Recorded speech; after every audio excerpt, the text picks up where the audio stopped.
my name is Shay and welcome to my channel. Today I'll be reviewing Riverdale Season 6, Episode 2, Chapter 97, Ghost Stories. Don't forget to like, comment, and subscribe. Let's get it. The episode starts off with Jughead at Pops and he is narrating about the Serpents and Ghoulies fighting. It shows Jughead in the streets and both gangs are fighting because the Serpent Princess Xandra, who looks like TONI, fell in love with the Ghoulie Prince Daniel. While the gangs are fighting, Xandra throws a knife, stabbing Daniel in the chest, killing him. 3 months later, we see Xandra having a therapy session and saying that what haunts her is the fact that she was able to wound and not kill. Her therapist asks Xandra if she has thought about reaching out to Daniel's mother, Darla, and Xandra says that there's nothing that she can say to comfort her. She mentions that she wouldn't be able to live anymore if something were to happen to baby Anthony. Tabitha is about to leave for work and she kisses Jughead goodbye. Before she leaves, Tabitha asks Jughead to hang up the pictures on the wall and he agrees. And she wishes him good luck on his writing, and he wishes her good luck on feeding the masses. Reggie's at the dealership, and he's looking at a photograph of him and his father. He gets a call from Veronica asking about his father, and Reggie replies that he isn't doing so good, and that the nurse told him to not visit anymore. He mentions that with them doing better and working on rebuilding their relationship, he thought that they will have a little bit more time. Reggie thanks Veronica for calling, and that he will see her at home. He hears someone pull up outside, and he goes over to the guy.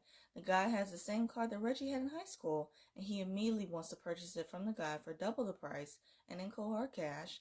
The guy agrees, and Reggie is shining up the car in the garage. He gets inside and turns on the radio, and he is reminiscing about it being in that car with a young woman who is not Veronica, which is a little awkward. He snaps back to reality from Veronica calling him and checking on him.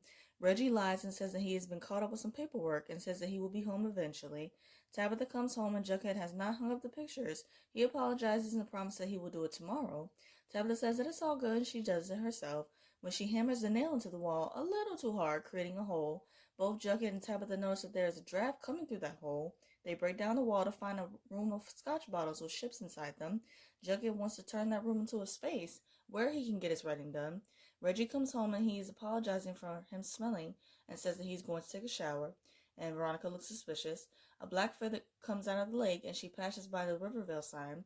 Cheryl and Anna Rose are talking about the trees having more than enough sap now, and they cheers to Archie for making that happen. Yeah, because y'all literally had to sacrifice him, that's why. Dagwood comes to Cheryl in a panic and says that their mother is trying to take Juniper. Cheryl comes to the bathroom and she hears Juniper screaming, and the black figure is literally trying to drown her. Cheryl uses her key to open the door, and when she pulls the shower curtain back, the black figure is gone. She comforts Juniper and notices a black smudge mark on her arm. Kevin asks Betty if she is thinking about baby names, and Betty says that if it's a boy, she will name him Archie, and if it's a girl, she will name her after Polly. So sweet. Cheryl comes to Betty and Kevin in the lounge. Cheryl tells Betty that she needs Alice to watch the twins because a dark entity is causing harm to them. Tabitha's at Pops with the realtor, Miss Gordon. Miss Gordon mentions that she did disclose some information to Jughead about the history of the past tenants for the apartment. She says that a young couple died by murder-suicide and that the girlfriend killed the boyfriend and then she killed herself. Very, very crazy. Veronica is in a meeting with a man and Reggie is supposed to be there, but he isn't. She calls him and Reggie lies and says that he is at the hospital with his dad. Veronica hears a school bell in the background, catches Reggie in that lie. And it's like, if you're gonna lie, make sure that you can back it up. Like, don't just get caught red-handed. She comes to the auto shop at the school to talk to him. Reggie says that he bought a car that he had in high school and it's the same make and model as his older car, Bella.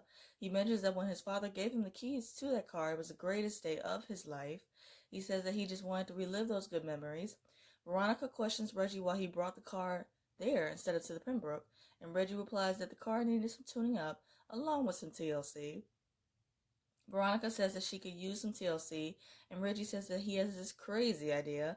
Tabitha asks Jughead about not telling her the truth about the apartment, and Jughead says that he knew how much she loved the apartment and didn't want to ruin that. And while that is sweet, I would want to know if I'm about to move into a place and somebody has died. Like, I'll be like, okay, you know what? This is a no for me.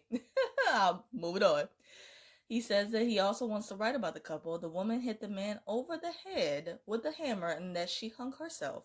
Tabitha tells Jughead that she is upset that he hid this from her, and Jughead says that it will not happen again. He says that working in this space he feels inspired to start writing. Betty comes to Tony to tell her about a domestic violence case. She mentions that a serpent mother, Lucinda, drowned her daughter Zandra in a bathtub. She says that the FBI wants to charge her and asks Tony if she could talk to her. Tony's at the FBI office questioning Lucinda, and she says that Lorona drowned her daughter. Tony tells Betty about Lorona, that it's a spirit who preys on young children and drowns them. Reggie and Veronica are making out in his car outside of Pop's. Another car pulls up by them, and the guys, along with Reggie, are being dicks. And I just hate how they were being misogynistic in this moment. And you would expect from the high school students, but dude, like, Reggie, you are a grown man. Like, please act like it. Veronica gets upset and says that they will take their dinner to go. Tabitha wakes up and tells Jughead to keep it down because she is trying to sleep. Jughead is typing aggressively like he's in a trance or something, and Tabitha whacks him with a hammer over his head. She wakes up out of her nightmare, and it was a really, really scary dream for her. Tabitha comes to Jughead about not putting the cap back on the toothpaste, and Jughead says that he didn't do it, and maybe it was the ghost that was banging on the wall the whole night. Veronica and Reggie are having breakfast, and she says that last night was uncomfortable for her. Reggie mentions that she has kinks too, hence making out on a bed full of money, and Veronica says that that was different because it was in the privacy of their own home. During the conversation, she calls Reggie's car stupid, and Reggie gets the feeling that she is jealous of his car. Even though Veronica claims that she isn't, she clearly is. Tabitha winds up breaking a plate during her shift at Pop's. Pop notices that it's a pattern, and Tabitha says that she hasn't been getting much sleep. Tabitha asks Pop if he believes in ghosts, and he tells her that he does. He mentions an accidental death and the ghost of a waitress that haunted the diner. Once they opened back up, strange things were happening, and Tabitha asks Pops how did he make it stop. Pop mentions the riots and the racket would literally scare the ghosts away. Hermosa and Veronica are talking about Reggie and his car. Hermosa tells her to let Reggie have his fun with the car, and Veronica says yet again that she is not jealous of the car. Okay, if you say so. Tony calls Betty about Lucinda, and she wonders if she could be telling the truth. Tony tells Betty more information about Lorona, that there are always mothers who are children, who go after children, and even unborn children. She says that something bad is happening in Riverdale, and that there are children who won't be safe until it's over.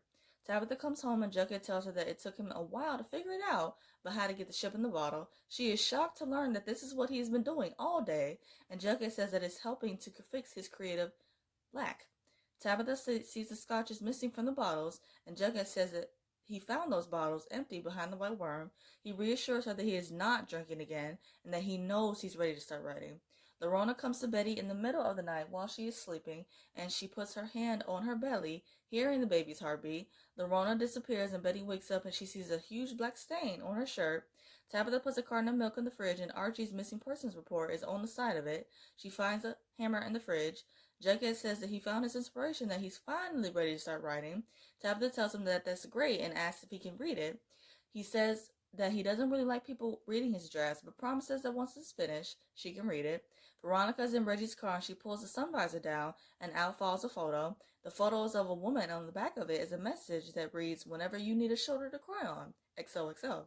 Veronica is looking at the photograph while walking in the hallway, and she bumps into Mr. Weatherby.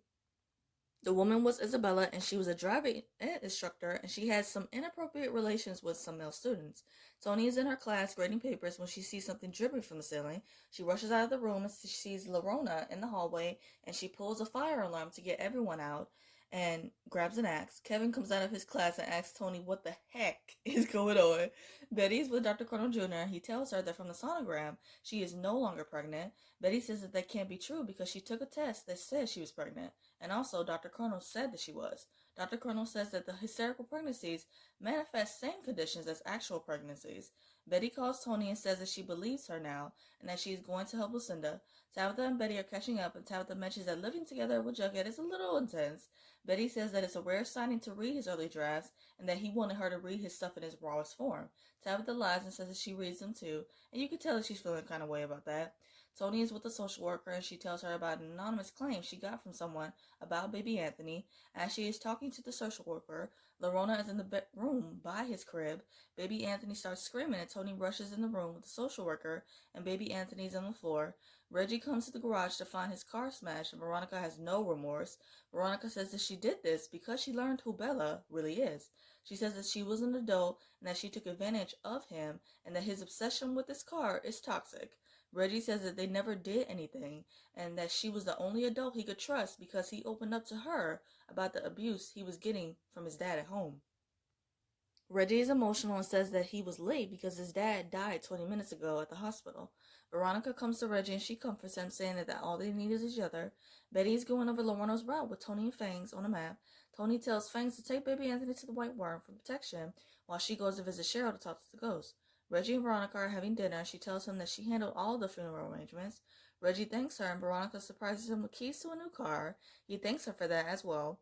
Veronica also she asks Reggie if they are going to be okay, and Reggie replies that nothing can ever come between them. And just the way that he said that, you know that something is going to come between them.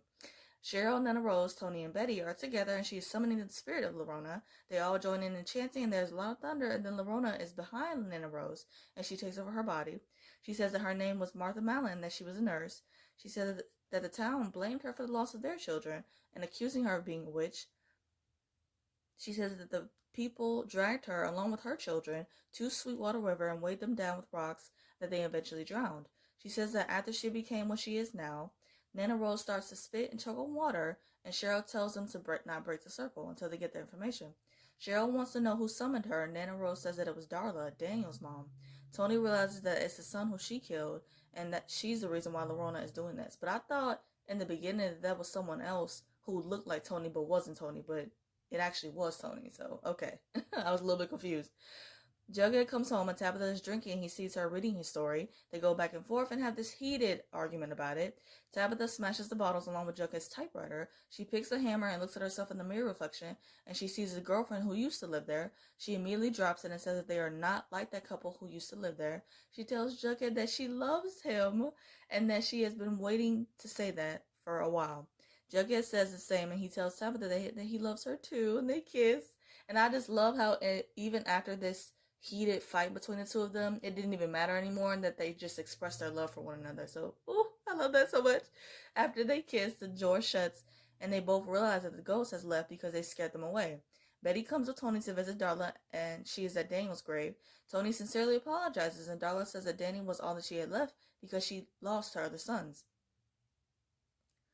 Betty tells Darla to call off Lorona, and Darla says that Lorona isn't going anywhere until it gets what it wants, which is baby Anthony dead in their arms. Toni and Betty brush the White Worm, and all the serpents are passed out. Fangs is coughing up water and says that Lorona took baby Anthony to Sweetwater River. Jughead and Tabitha are putting up new board over the room. Tabitha wonders if them fighting was for real or if it was for the ghost to leave the apartment. Jughead says that it was a little bit of both and that that was their first real fight, but they survived. Tabitha wonders what the next test will be, and Jughead says that love is a series of tests to test a relationship. She commends him for being so sweet, and they kiss, and they're just too cute. Reggie comes to his car, and he's looking at the photo of Bella, and he puts it up. He moves his mirror, and he sees Bella in the back seat, and he smiles. I'm like, oh, the delusional. Toni and Betty come over to Sweetwater River, and they see Lorona with baby Anthony. Toni offers to sacrifice her own baby for their freedom. She says that Lorona has suffered enough, and to let her take his place. Toni is holding baby Anthony in her arms and tells Betty to promise that she would take care of her baby. Lorona's spirit goes into Toni's body, and she is now Lorona. She tells Betty to protect him and to let him know that his mother loved him. She goes into Sweetwater River, and Betty looks down at baby Anthony. The episode ends with Jughead, and he is narrating about a woman weeping takes a different soul, will take a different path, and that it begins and ends in Riverdale. To wrap up this video, I'm going to do two good things. First, my thoughts on the episode. It was alright. I like Toni was willing to sacrifice her baby, because that's truly what being a parent is all about. Betty losing her and Archie's baby was sad, and I loved Jughead and Tabitha's storyline in this episode. Second, I'm going to do a quick rapid fire of the episode. Favorite scene, Tabitha having their fight and then them expressing their love for one another was beautiful. I also love their healthy, mature conversation later on and after that as well. Favorite quote, to let him know that his mother loved him, by Toni. Favorite duo, Kevin and Betty. Like, even though we got that little scene of them talking about baby names, it was nice to see because they're just as good of friends in this universe as in Riverdale. Favorite look, Veronica's business look was cute. WTF moment, Reggie not seeing that anything was wrong with his teacher and the kind of relationship that they had, and also with himself having visions about her sick. I hope you guys enjoyed my review of Riverdale. I review other shows like All American, Good Trouble, and some other stuff. And if those interest you, check out those videos on my channel and subscribe. Hope you guys have a great day. Stay safe. See you guys next week.